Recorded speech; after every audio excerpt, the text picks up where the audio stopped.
We're talking Liverpool, 03717223344. Their current owners, FSG, took over the club in October 2010, have come out and said under the right terms and conditions they would consider new shareholders. They've been relatively successful, maybe even more than that, in their time in charge. A lot of that is down to, of course, Jurgen Klopp coming to the club in 2015. They've won the league, they've won the FA Cup, a couple of League Cups, Champions League, Super Cup as well. But what would it mean to Liverpool fans if those owners went and new ones came in? Let's speak to Ali, a Liverpool fan. Hello, Ali. Hi guys. Hope you're good. Oh, we're good. How are you? I'm conflicted. So I'll take you to task on this point about mostly up to Klopp that we've been successful. It is mainly down to Klopp. The thing with the Liverpool owners is they run a business model which is sell to buy. So they've always run this way. So they sell Coutinho. Do you mean buy to sell? Are you talking about the club or the players? I think about the owners of Liverpool. They have to sell players before they spend money. Oh, I see. Right, like the Coutinho money with your goalkeeper and centre half. Exactly. Now, Imagine Klopp comes in. So they get kudos for bringing in Klopp. So they did that right. But once Klopp's in, they haven't backed him. They've just said, if you sell players, we'll give you that money. You can spend it. By luck, they sold Coutinho for 150. He bought two great players. And from then on, every season, up until this season, they have to sell players. So they sold about £70 million worth this summer, and they spent about £75 million this summer. The problem with that is, once we won the league, we knew that Lovren, for example, was our third or fourth choice defender. He played 17 games in the Premier League. We sold him. We didn't make enough money to buy a replacement for him, so we didn't buy a replacement. Then we had injuries in defence, and we had a terrible season. Last season, we almost won the quadruple. Everyone knew our midfield was problematic. Mm-hmm. We needed to replace someone. We didn't really make enough sales, so we didn't buy a midfielder. And what that's meant is Liverpool have not made as much of this great squad and this great manager as they should have. And when this club now is looking at spending 100 million for Bellingham, that's clearly given them a scare. They don't want to do that, so they want to sell up now. My problem and my worry is, what if they don't sell, until 12 months' time? Are they going to spend any money? Would they buy Bellingham to help Klopp? And that's where Klopp might leave, if he's kind of in a no man's land, no new owners who don't want to spend the ones that are currently there. At that point, Klopp is going to have a problem, and that's why I worry about these owners. They're after $4 billion. That's too much. Ali, there are no guarantees, though. A new owner coming in, new owners, new company coming in, aren't going to be from the same mould as FSG. You could say that, Andy, but look at it this way. Tottenham Hotspur don't have great owners. In the last 2 years, they've outspent Liverpool.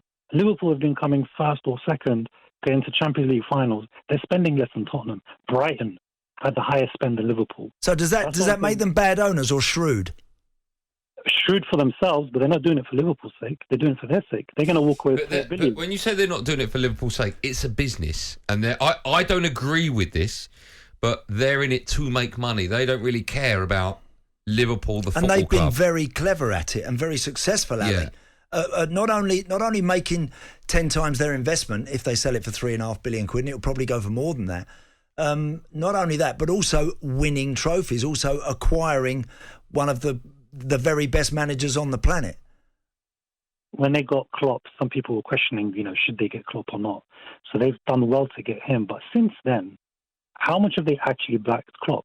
I think Klopp has done most of this by himself. He's improved players and he's bought great players. But it's not really... The ownership hasn't meant that Klopp could be successful. No, but the owners, Ali, they've put good people in. Michael Edwards, when he was there, they put good people in positions of power at the club to make key decisions and to make and to get them right more often than not. And that's what puts Klopp then in a position to the Coutinho's to sale in order to bring Alisson and Van Dijk in, etc., whatever. I mean, do you believe all of that? And in terms of that, they've only ever going to sell and then buy. I do think that, with that club. I do think that, I don't think FSG have backed the manager at all. I don't think. Alex Ferguson wrote in his autobiography, the time to strengthen is when you're winning, and they haven't done that. And they should be an absolute beast, right? I'm not comparing them to Man City, but when you look at what Man City do... So their current predicament of falling just off the pace a bit at the moment, long way to go, we know that. You would put that down to lack of investment more than anything else. Well, look at, what's his name that they let leave? Sadio Mane. Yeah, right. They should never have let him leave. But the only reason my understanding is they let him is because they couldn't afford to offer Salah ridiculous amounts of money on a new deal and him as well. Right now, they're a lot weaker going forward. We've seen that. That's quite obvious. Their midfield is crying out for new blood. I mean, Harvey Elliott looks fantastic, but maybe it's not his time yet. But they're playing, you get an injury or a suspension to someone like Andy Robertson or Trent, and you're playing James Milner, a 37-year-old at fullback. When Gini Wijnaldum left, who I thought was a fantastic player, didn't replace him. Yeah. But I mean, again, since then, the likes of Curtis Jones, he's had injuries. There's been people coming in that have been in and out the team, etc. I get it.